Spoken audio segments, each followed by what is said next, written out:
dibawakan kepada anda oleh Asri Ahmad Academy.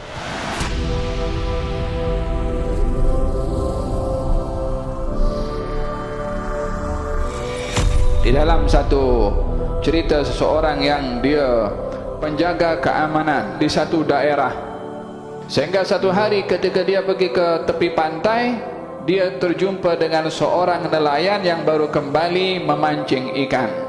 Lalu kemudian security tadi meminta ikan daripada nelayan. Nelayan tak kasih.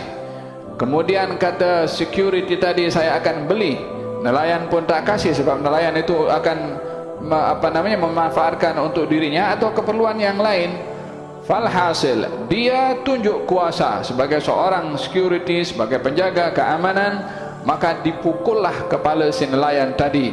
Si nelayan tadi tak berani melawan disebabkan oleh kerana jawatan orang itu. Maka diambillah ikan tersebut dan dibawa kembali ke rumahnya oleh security.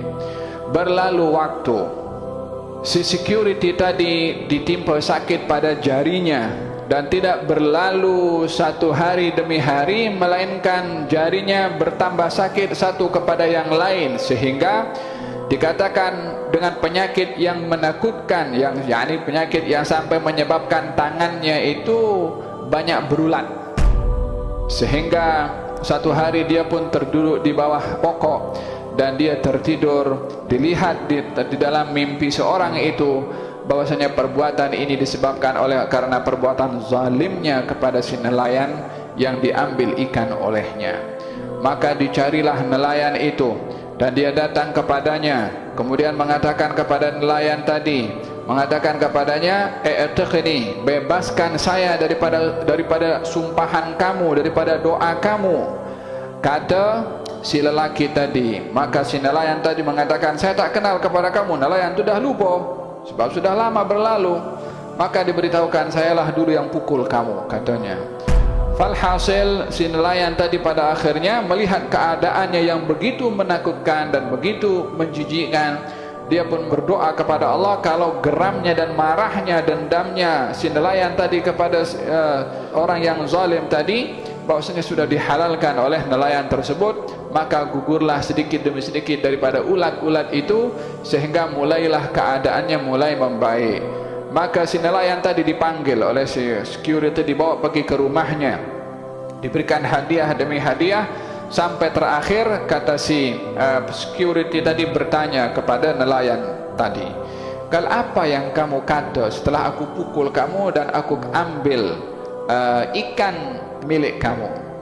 Katanya dalam keadaan dia merasa dizalimi dan juga marah, dia berdoa kepada Allah Subhanahu wa taala dengan mengatakan, "Ya Allah, Engkau berikan kepada dia kekuatan dan aku memiliki kelemahan, dan telah berlaku dengan kehendak-Mu. Dengan kekuatannya lelaki tadi untuk berbuat zalim kepada aku, dan aku tidak boleh membalasnya karena aku yang lemah. Maka aku mohon kepada Engkau, ya Allah yang maha kuat, untuk menghukum kepada orang yang telah menggunakan kekuatannya kepada orang yang lemah, yakni perbuatan zalimnya, agar supaya dihukum oleh Allah Subhanahu wa taala." Maka berlakulah apa yang sudah diceritakan tadi, keadaan yang berlaku kepada tangannya yang digunakan untuk pukul dan mengambil ikan, tangan yang sama yang sakit sehingga jijik terhadap orang yang zalim tersebut. Bahaya orang yang dia zalim kepada orang lain, yang mengambil hak orang lain.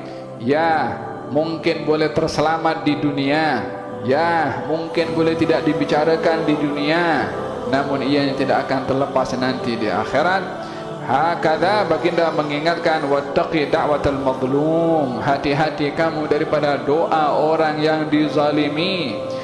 Dalam hadis yang lain dikatakan, hatta yang dizalimi itu bukan Islam, hatta yang dizalimi itu orang yang fasik, orang yang fajir, orang yang bermaksiat. Kalau dizalimi dan dia berdoa, doanya mustajab.